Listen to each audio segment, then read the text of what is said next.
Miss Lalvis Theater.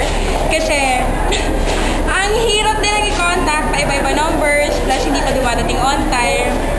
Tapos, paano ako nag-cope up is, ano ba, umiinom na lang ako ng tubig. At kumakanta, kasi wala din akong magagawa eh. Theater, public speaking, at saka research paper. Kasi, ang daming ginagawa. Lahat ng major actually. So how do you cope with the stress?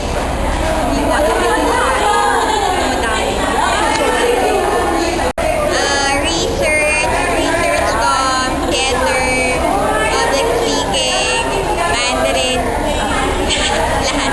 lahat ng subjects. How do I cope with stress? I procrastinate. I hang out with friends. I sleep. I don't do homework. I pay people to do my homework. Workload, sobrang raming workload na binibigay ng mga teachers. Tapos, syempre, inisip ko na lang na I have to do it. Or ginagawa ko in advance as much as possible marami para hindi ako magpadala. Research papers, projects, and boyfriend. Tapos, nakakope ako sa mga projects saka research papers. Pag alam ko malapit na yung deadline, ginagawa ko na para hindi ako nagka-cram and para magawa ko na siya ng maayos. Para wala na akong iisipin. Nakakabawas ng stress at yun.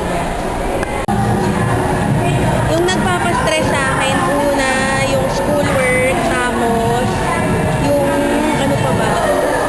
Schoolwork, tas cheering kasi sobrang daming deadline. Tas yung lapit na ng finals, ang dami-dami pa namin kulang na gagawin. Tas yung clearance namin, ang dami-dami namin papasign sa mga boards na hindi naman talaga kami member pero pinipilit nilang member kami. Yung ginagawa na lang namin to cope with stress is pag uwi sa bahay, gagawin na agad yung homeworks, then natutulog kami agad. Then pag nandito sa school, lagi lang tawanan, ganyan. Pero nakikinig naman kami sa prof. Pero, ayun, laging enjoy, hindi lang sa school. Pagdating sa bahay po. Nag-stress sa akin school, family, tapos at minsan friends rin. Kasi na-stress ako dahil sa school nga kasi kailangan mataas yung grade. Sa family kasi pina-pressure nila ako dapat na mataas grade na yung maging magandang example ng mga kapatid ko.